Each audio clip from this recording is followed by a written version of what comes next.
Hey everyone, this is Daniel from What Obi Plays, and today I've got a review of the AYANEO Pocket S2, which is a powerful Android-based emulation handheld and is the first to feature the new SnapDragon G3 Gen 3 processor. I've actually had this device for over a month, but it's been the most difficult device I've reviewed so far, and it's not for the reason you might think. When you hear a reviewer say a device is difficult to review, you might think that they're implying it's not a good device and that they struggle to power through all their testing, but that's not the case here. The reason why I've struggled to write this review is simply because I enjoy using this device so much that I just want to play games on this thing and not make a review video. This device has been able to power through everything I could want to play on Android, and the massive 10,000 mAh battery lasts for hours and hours. I've also done a lot of GameHub testing, which is a good showcase of this device's upper-end performance capabilities. The Pocket S2 is a showcase of a lot of small tweaks that AYANEO is doing with their design language, and I'm excited to show those off, so let's go ahead and get started.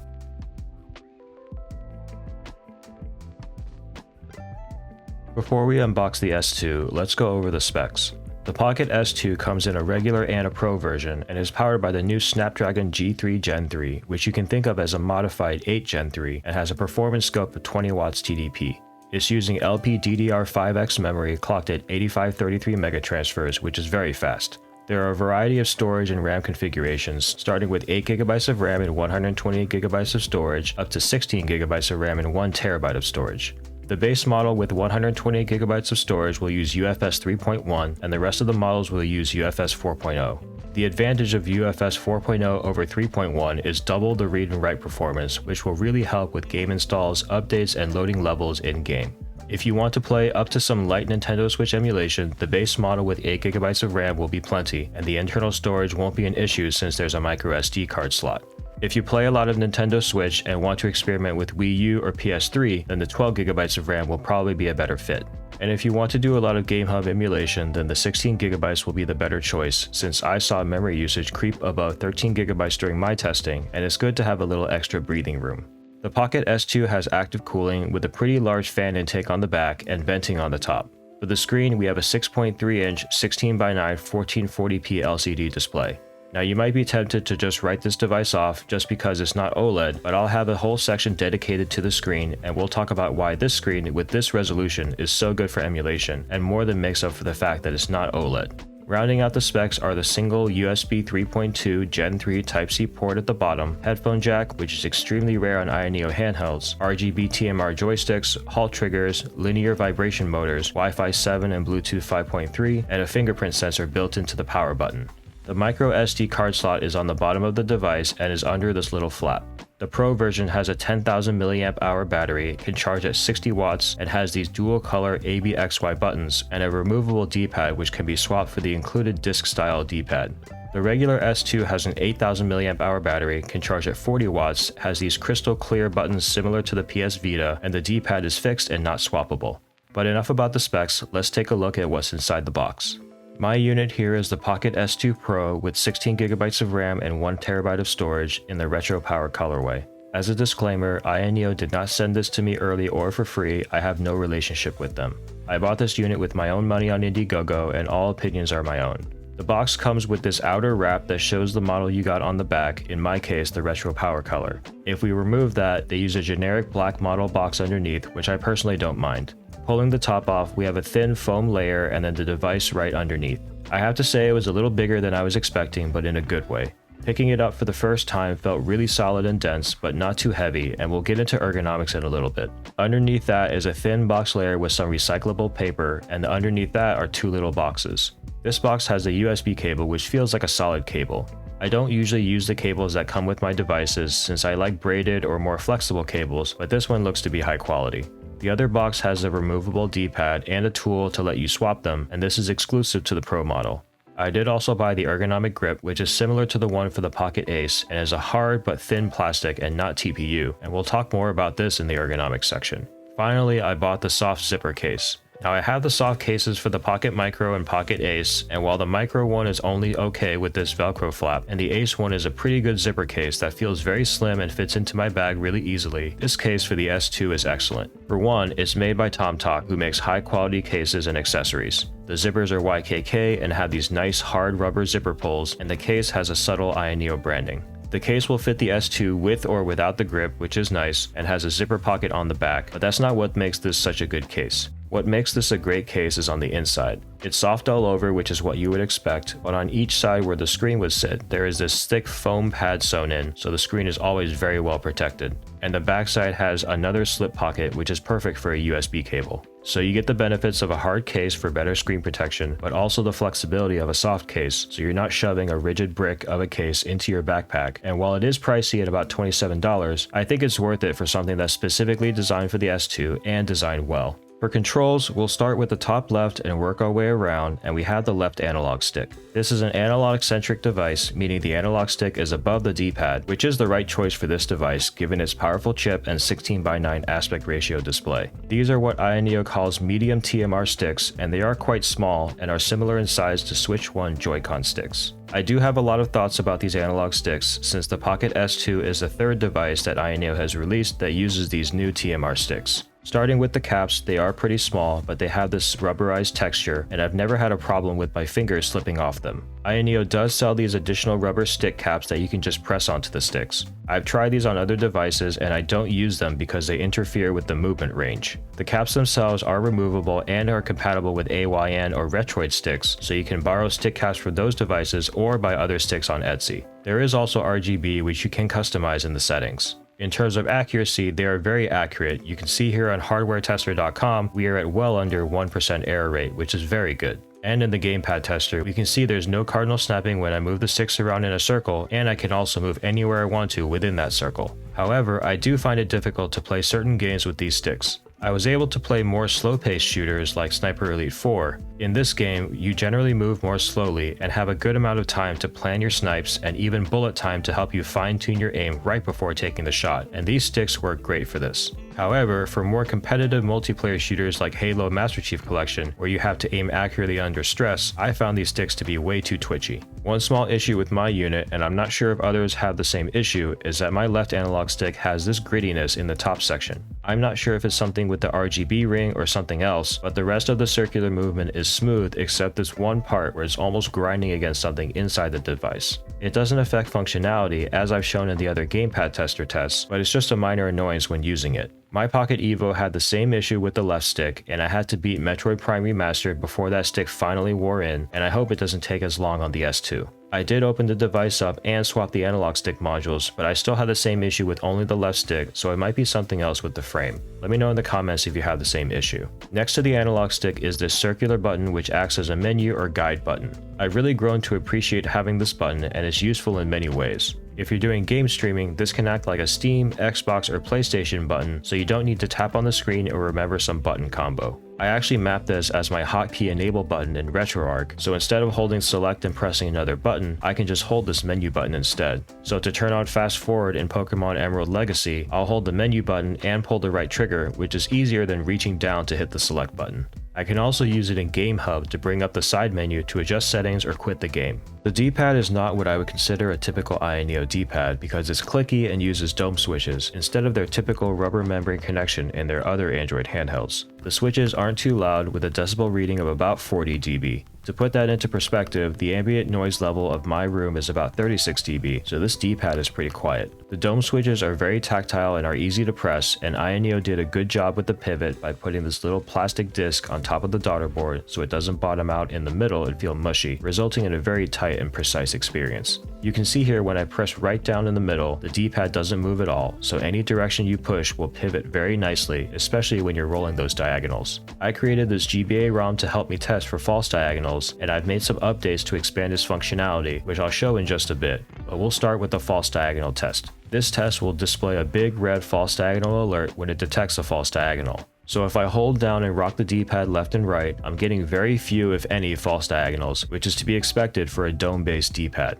If I really force it and rock it harder, then yes, we do see the false diagonal alert, but I don't see this as an issue because you will feel that left and right click, which gives you immediate feedback that you're hitting a diagonal. In Metroid Fusion, I can move around just fine and also hit the diagonal directions when I want to. And in Celeste, where you want to hit those diagonals, I'm not having any issues playing this game other than the fact I'm just not very good at this game. I also added a diagonal accuracy test, which will display a sequence of cardinal directions with diagonals, similar to how you would pull off special moves in Street Fighter, so you can test how accurate the D-pad is at hitting those diagonals when you want to. As we can see, it's easy for me to hit these quarter circle moves for Hadoukens. And for the Z pattern for Shoryukens, I mess it up a little, but overall still easy to hit. For Shakunetsu Hadoukens, which is that fiery Hadouken, the half circle is a little more difficult for me to properly roll, but I can still hit it most of the time. It's important to note that this test ROM is actually very strict, and you have to hit every single direction to get a pass, making it a very good test of whether you can hit those exact diagonals. In actual Street Fighter games like Street Fighter Alpha 3 on GBA, I found that as long as you hit the first and last direction and at least one or two of the middle directions in the sequence, it will recognize the move. So for Shakunetsu Hadouken, as long as I start on the left and end on the right, I can sloppily blaze to the other directions and it will still do the move. As I showed in the unboxing, this Pro version also comes with a swappable disc-style D-pad and this tool.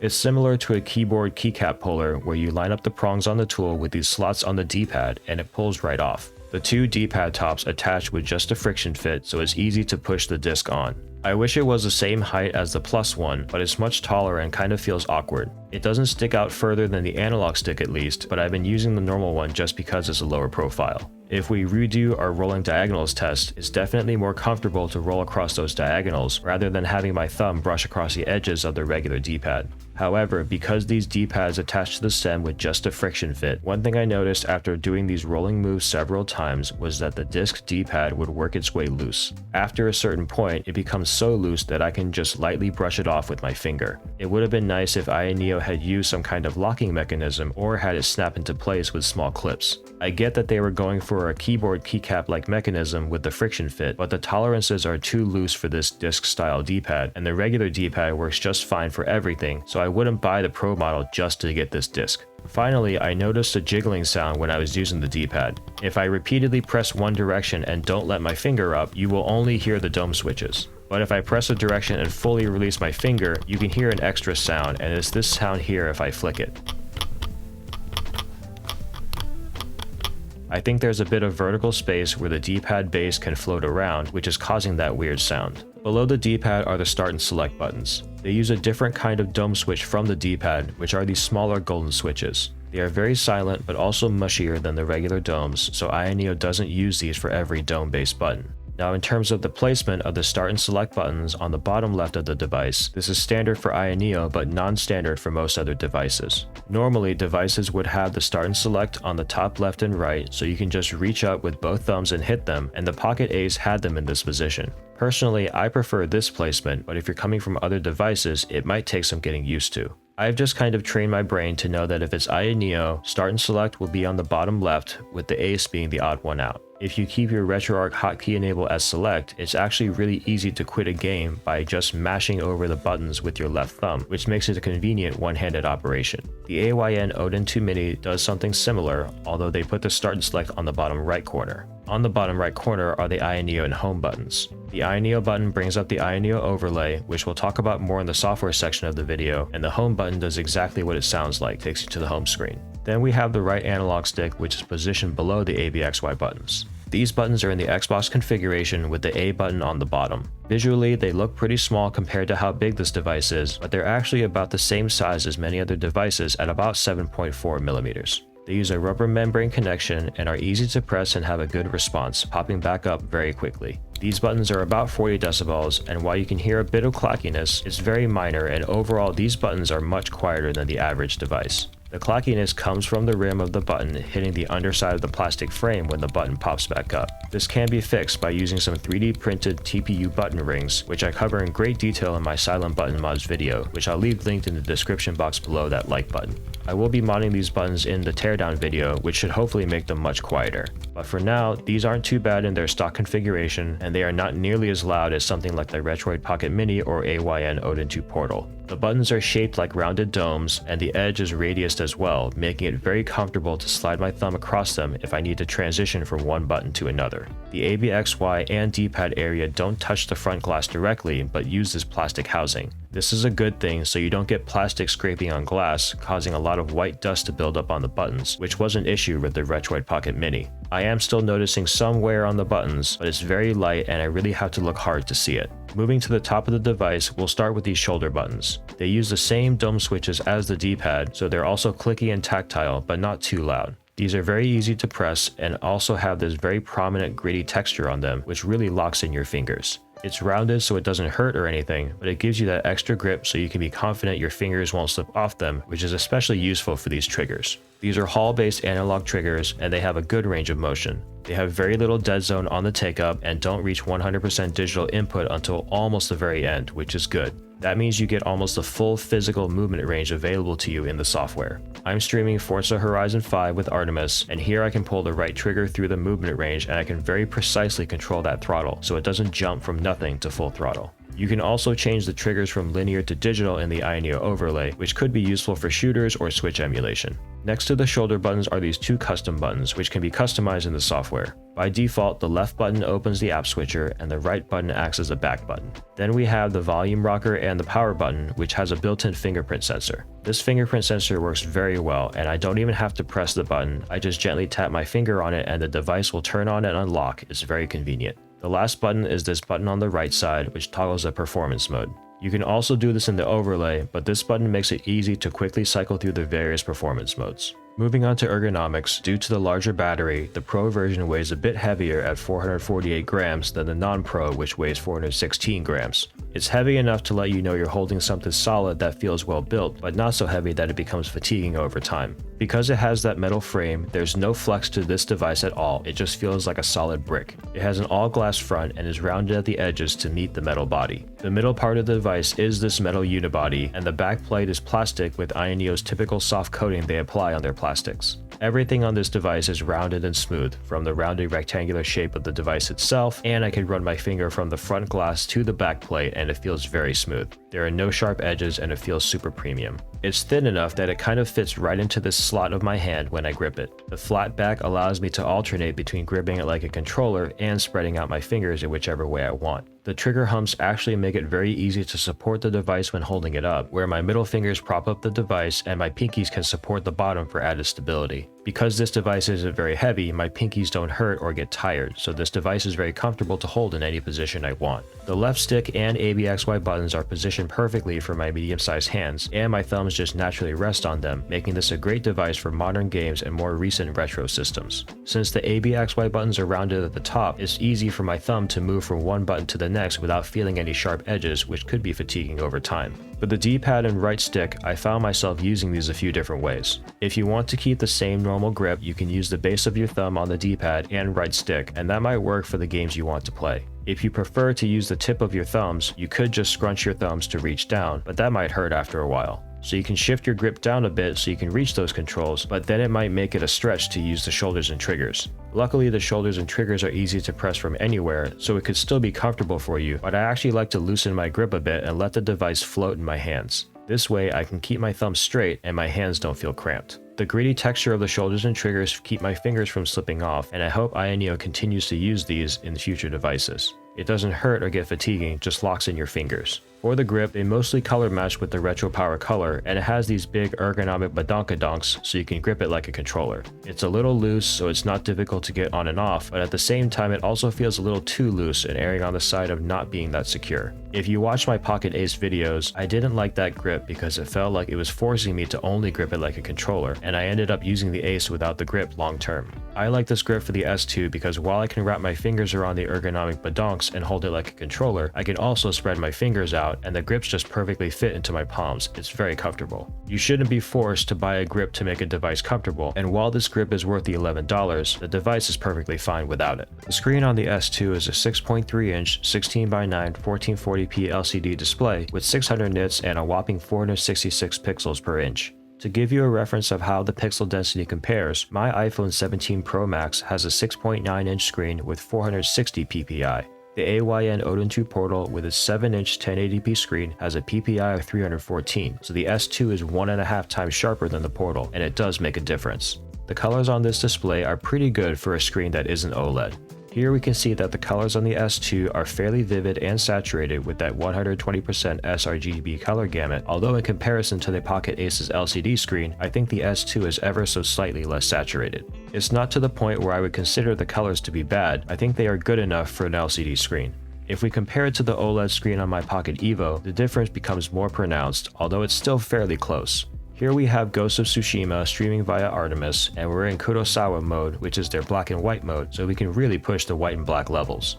I have HDR enabled on the Evo as well. On the OLED screen, I can clearly make out the doors in the shadow of this building, but on the S2 it's a little more washed out, but just slightly. Also, the blacks aren't as deep as OLED, which is to be expected, but I would still consider this to be very playable. If we look at this scene where Jin is looking out at a field and the sky, there is actually very little difference between the S2 and Evo's screens. If you put the S2 in front of me and didn't tell me it was LCD, I wouldn't be able to tell that it's not OLED. The black levels are very good for this panel.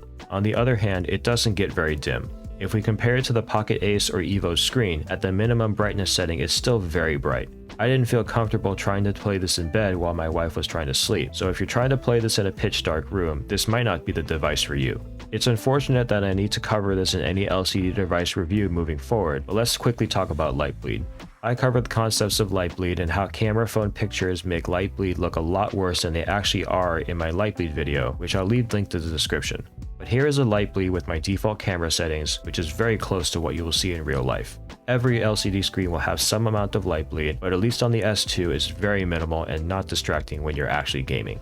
Now that we've talked about some of the downsides of the screen, I want to talk about why the screen is so amazing for retro gaming. This display is a 2560 by 1440 pixel display, and that 1440 pixel height is what makes this so good for retro gaming.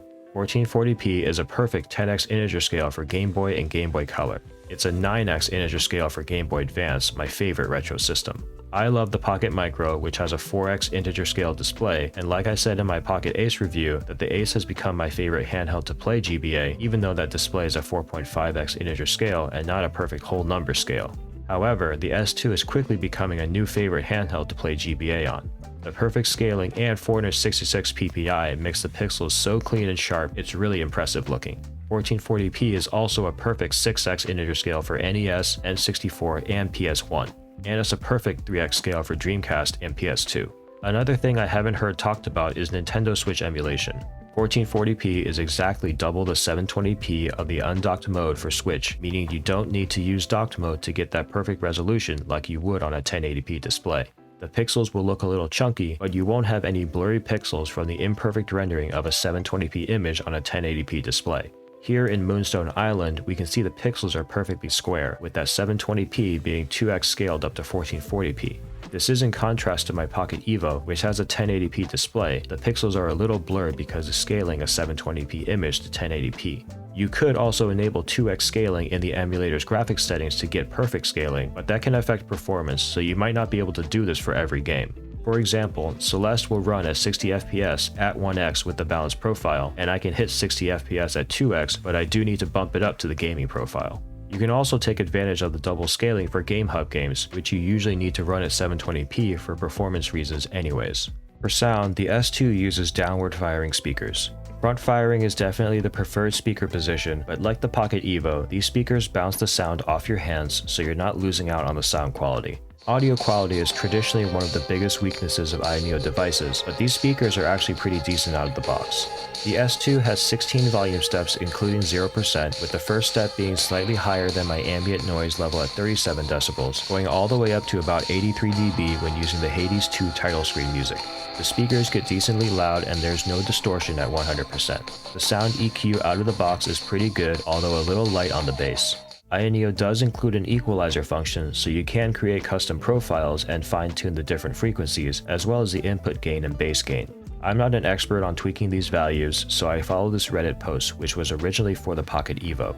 This profile works pretty well, and I'll leave it linked below, although I reduced the bass gain to 10 because 18 was too much and was clipping the bass sounds.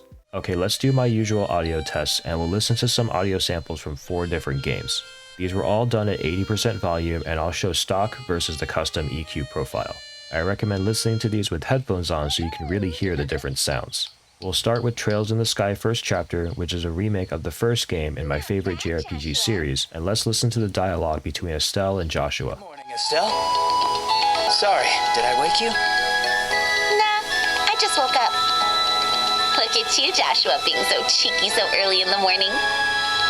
You're gonna make your big sister swoon, you know that? Big sister? We're the same age. That's where you're wrong. Even if The dialogue is clear and I can hear the voices clearly, no issues here. There isn't really a difference in vocal clarity between the stock and custom EQ, so the sound is pretty consistent, at least in terms of dialogue. The next game will be Octopath Traveler 2, and the title screen soundtrack has this grand orchestral sound with deep bass drums and trumpet highs.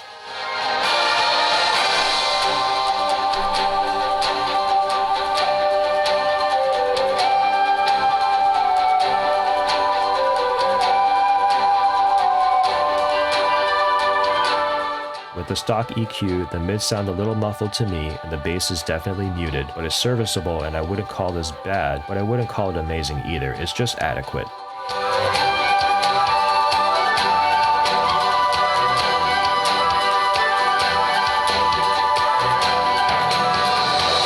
But the custom EQ really elevates it to the next level.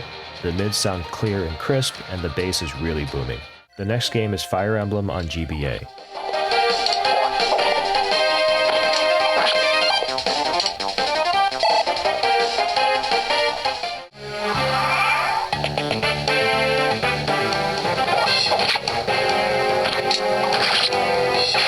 The stock EQ sounds pretty good to me, all the sounds are very clear, and the custom EQ just takes it up a notch. The last game we'll hear from is Hades 2, which has a mix of heavy bass music with electric guitars, as well as complex sound effects for all the different attacks and movement.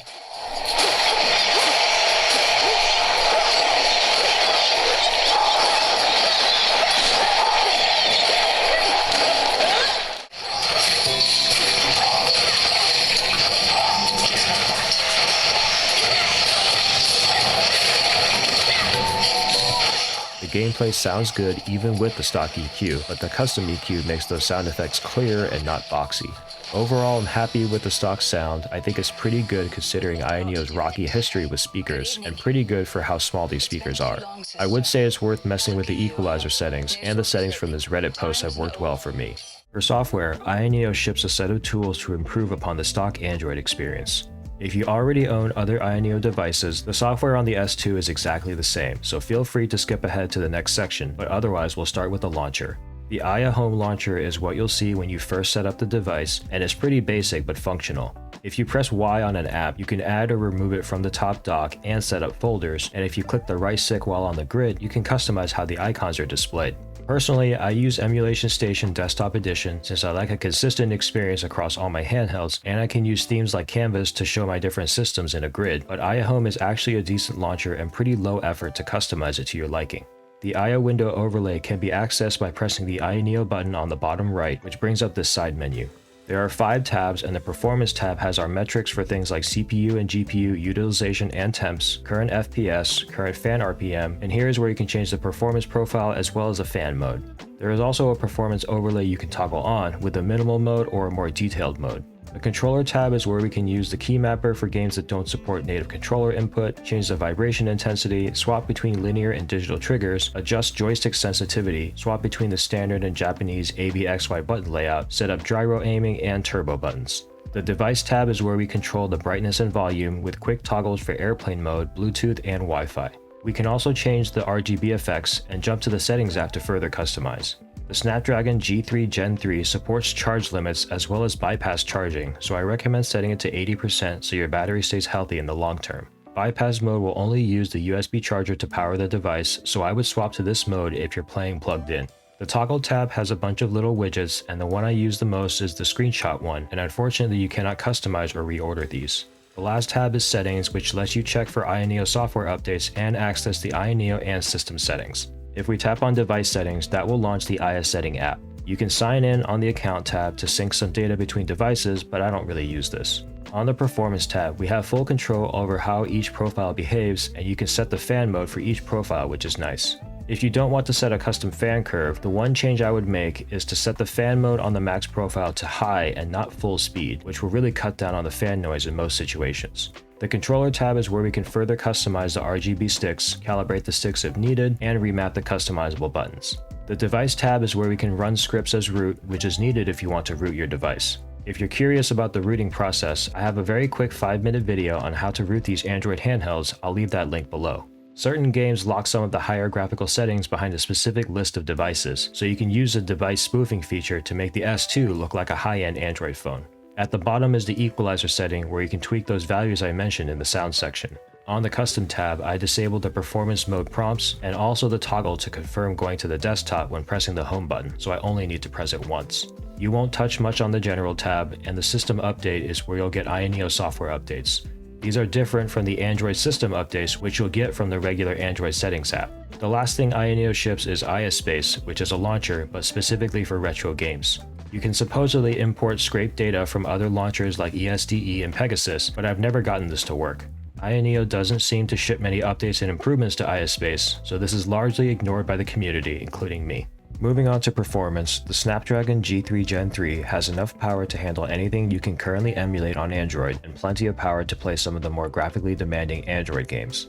We do have a bit of leniency with performance, since it's a lot easier to max out the performance on the 60Hz display than it is on other devices with higher refresh rates. The G3 Gen 3 will be a step above the G3X Gen 2 found in other AYANEO Pocket devices like the Evo, Ace, and the upcoming DS, and a bigger step above the 8 Gen 2 found in AYAN devices like the ODA2 Portal. In terms of raw performance power, the G3 Gen 3 gets a score of 5,289 in the 3D Mark Wildlife Extreme test, compared to about 4,493 on the G3X Gen 2 with my Pocket Ace, and 3,728 on the 8 Gen 2 with my AYAN ODA2 Mini.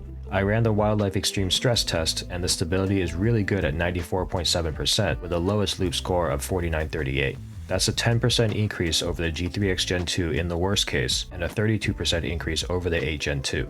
I ran this test in the max profile with 100% fans, but the CPU was still in the high 80s and the GPU got up to the high 90s, which is very hot. Now while the CPU and GPU get very hot when pushing this to the max, the device itself stays pretty cool to the touch in comparison. Looking through my thermal camera, we can see the front of the device around the controls stays in the low 30s degrees Celsius, and the screen gets to the mid 30s. On the back, the grip area is also cool at the low 30s as well. To give you a frame of reference, the average temperature for human hands is around 32 to 35 degrees, so this device will feel just a little warm when pushing it to the absolute max, and I personally didn't find it uncomfortable at all. Okay, let's test some games and see the performance, and we'll start with the easy stuff and work our way up. For GBA, we get that crispy 9x integer scale in RetroArch, and I'm using the LCD Grid V2 GBA color shader and accurate LCD ghosting turned on in core settings. Most games can hit 60 FPS in eco mode, which will be great for battery life. We can hit 60 FPS in Final Fantasy VI, but this game is a bit more demanding, so I needed to switch to balanced mode. For SNES, I'm using the 8:7 aspect ratio with integer overscale. It cuts off a few pixels off the top and bottom, but SNES was designed for this, so the games will still look good, and we get those perfect square pixels. I also have the CRT one-tap shader applied, and for some reason I couldn't get CRT Royale to work. It kept saying failed to apply shader, so if you know how to get that working, let me know. But we're in eco mode and still hitting 60 FPS in F-Zero. Same with Donkey Kong Country, a stable 60 FPS and pretty enjoyable, although I didn't play this game as a kid, so I'm not very good at it. For PS1, I'm using DuckStation Standalone with the Vulkan backend with a 6x upscale to hit 1440p. Here in the Emperor's New Groove, we're running at a stable 60 FPS in eco mode. Same with Tony Hawk's Pro Skater 2, also in eco mode, as well as Castlevania Symphony of the Night. I did need to bump it up to the balance profile in Spyro 2 Ripto's Rage to hit 60 FPS, so not every game will run in eco, but it's really amazing to see how much we can get done with just the eco profile. For PS2, I'm running Nether SX2 Patch 2.2 Beta with the Vulkan backend and 3.5x upscale for about 1440p. We have no issues hitting 60 FPS in God of War 2 with the balanced profile. Black runs at 30 FPS natively, so that works well and balanced as well. In Ace Combat 4 Shattered Skies, I did need to bump it up to the gaming profile to hit 60 FPS. I have Dolphin set up with the OpenGL backend, 3x upscale, and hybrid Uber shaders. For Metroid Prime, I was getting 60 FPS in the balanced profile. Sonic Adventure 2 Battle runs at mostly 60 FPS and balanced, although I got a few frame dips, so I would bump that up to gaming. For Switch, I'm using Citron Nightly with the latest Turnup 26 Revision 1 drivers.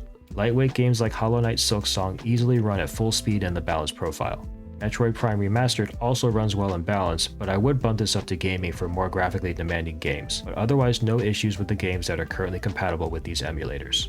Moving on to some Android games, Halls of Torment is in my opinion the better Vampire Survivors clone, and a game that I played for many hours.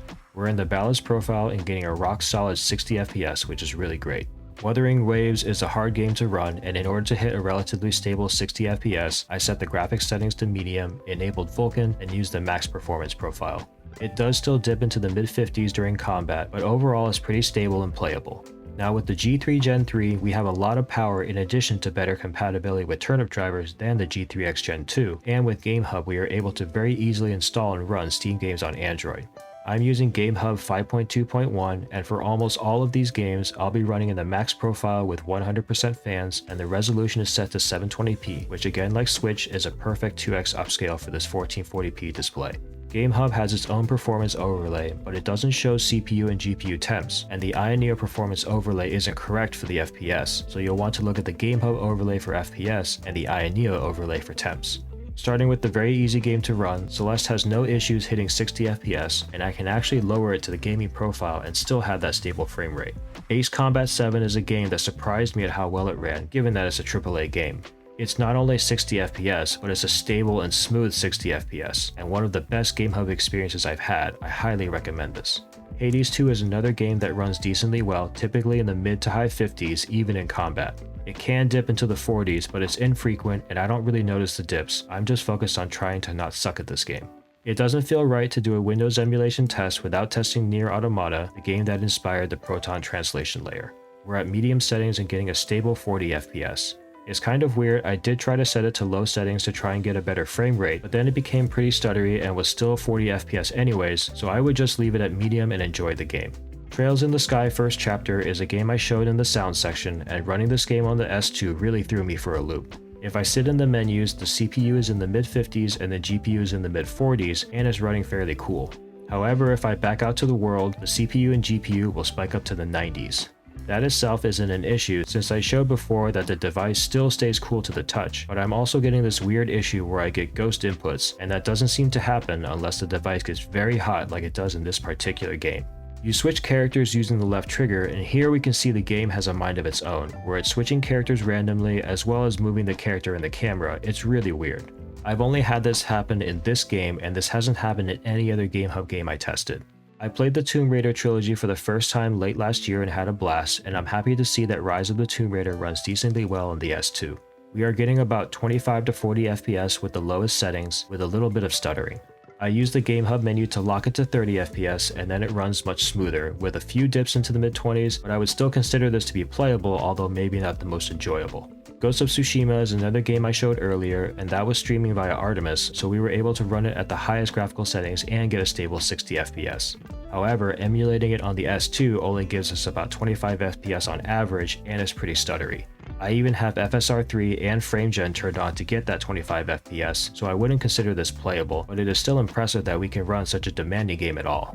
Now, Stellar Blade is a perfect example of the fact that Windows emulation on Android is still very new and compatibility is all over the place. When I first started testing GameHub, we were still on version 5.1 and Stellar Blade would not boot at all. It crashed on launch and I tried all kinds of different permutations of drivers and eventually gave up. With GameHub 5.2.1, I can actually boot the game and it will get me to the title screen, but for some reason the scaling is off and when I try to start a game, it crashes again. So I would really temper your expectations for how many Steam games you'll be able to play. If you mostly focus on indies and other lightweight games, I think you'll have a decent time, but you might need to tinker. But if you're like me and are looking for a PC or PC handheld replacement, we're just not there yet with Android, and I wouldn't buy the Pocket S2 just for Windows emulation. Hopefully the Snapdragon 8 Elite devices like the upcoming Conquer Pocket Fit and AYANEO 3 will run these games a little better. The Pocket S2 Pro comes with a 10,000 mAh battery that can charge at 60 watts, and the regular S2 comes with an 8,000 mAh battery that can charge at 40 watts. I did plug my S2 Pro into my 250 watt Anker charging station, and I'm only getting about 50 watts charging speed, not the full 60 watts. Not sure what's going on there. Now for expected battery life for gaming, let's start with retro emulation and then we'll look at GameHub and Android gaming. I'll be giving battery lifetimes for the Pro, and below will be estimates for the non-Pro. Starting with the most lightweight emulation, Metroid Fusion on GBA Eco Profile, we're getting about 10 hours. Final Fantasy VI also on GBA is a little more demanding, and I did have to bump it up to the balanced profile to get rid of frame rate and audio stutters, and we get about 9 hours, which is still really great. Moving up a bit, Spyro 2 Ripto's Rage on PlayStation 1 balanced profile, we get about 7 hours and 40 minutes. Metroid Prime Remastered on the Switch with the gaming profile, we're getting about 4.5 hours, which is really good to see. Finally, God of War on PS2 with the balanced profile, we get about 2 hours and 45 minutes. Moving on to Android and Game Hub, we're getting about 6 hours and 15 minutes in Halls of Torment on the balanced profile. With Celeste, we're able to drop it down to the gaming profile and get better battery life with about 6 hours and 15 minutes of gameplay. Hades 2 on Game Hub, max profile, we're getting about 4 hours and 45 minutes of game time. Trails in the Sky first chapter really pushes this chip hard, with the CPU and GPU pegged at almost 100% utilization, and we're only getting about 1 hour and 20 minutes of game time. Okay, let's start wrapping up with my likes and dislikes. For the most part, I like the controls, and the ABXY buttons are easy to press and aren't very loud, especially compared to other devices. The D-pad is tactile and precise and works great for all the gaming I like to do. I really like the texture on the shoulders and triggers. I think it's a great change and I hope to see AYANEO use it in all their future devices. Ergonomics are also very good. The flat back lets me hold the device however I want, and the device is big enough that my fingers can fully stretch out across the back without feeling cramped, something that isn't possible on the Pocket Ace, which is also flat but narrower in width. I firmly believe that if you're required to buy a grip attachment to make a device comfortable, that means the ergonomics are not good, and that's not the case here. The grip does feel great, and I find myself using it a lot, but I could have also not gotten the grip and thought the device was just as comfortable. Aside from the upcoming Snapdragon 8 Elite devices, the SnapDragon G3 Gen 3 is a great look into the next generation of Android handheld performance, and I'm glad to see we can even get some of these more demanding Steam games running with Game Hub. Time will tell if Game Hub will get better and improve compatibility so we can extract more utility out of this chipset. And finally, I cannot stress how good the screen is. Sure, it's only 60 FPS, but the 1440p resolution is so useful for retro gaming as well as Switch and Game Hub. The colors on this LCD panel are great and stand toe-to-toe with OLED in most scenarios. Now I do have a few dislikes, and the number one being these tiny sticks. AYANEO calls them medium sticks, but I wouldn't consider them medium. They are good enough for most action games where quick, precise aiming isn't a necessity. However, if you're trying to play any kind of first-person shooter games, these sticks don't do it for me. You could try and buy some larger stick caps, but I think that would only give a minor improvement, and I'm really spoiled by the full-size Gully Kit sticks on the Pocket Evo. It's ruined me for a lot of Android handhelds. I also found it weird that I was getting these Ghost controller inputs when playing Trails in the Sky on Game Hub. I think the heat must be interfering with the circuitry around the controls or something. And finally, my biggest dislike about this device is the price, which leads me to the next section. Should you buy the AYANEO Pocket S2? Let me preface my answer with the fact that I really like this device. There are so many positives that this device brings to the table for all the reasons I just stated. However, I cannot recommend that anyone buy the S2 or the S2 Pro, given the fact that the Conquer Pocket Fit exists. For half the price, you're getting the same Snapdragon G3 Gen 3 chip, same sticks, same general control layout, but it also has locking hair triggers, a 144Hz screen even though it's 1080p, and still a very large 8400 mAh battery. I repeat, it's half the price. The cheapest model starts at $239, and the cheapest S2 was $439 during the campaign. You cannot beat that value, and while I love the screen, the 20% larger battery in the S2 Pro, and the metal body, in my opinion, these differentiating factors are not worth double the price. And if you want to get better Game Hub performance, you can get the Snapdragon 8 Elite version with 16GB of RAM and 512GB of storage for $389, which is a crazy price. So I think that you should look at the S2 as a frame of reference for how good the Conquer Pocket Fit will be, and not necessarily something to buy, given how much the market has changed since this device was announced. So what do you guys think of the AYANEO Pocket S2? Let me know in the comments down below that like button. This device shows a lot of interesting things that AYANEO is doing, and I'm excited to get my Conquer Pocket Fit, both the G3 Gen 3 and 8 Elite versions, as I ordered both. I am planning on doing that teardown and modding video for the S2, but it's gonna have to wait. My AYN Thor should be arriving very soon, and my Pocket DS just shipped, so I'll be prioritizing reviews on both of those devices as well as some comparisons, so subscribe if you're interested in seeing that, and ring that bell so you get notified when I post those videos. Otherwise, thanks for watching and have a great day.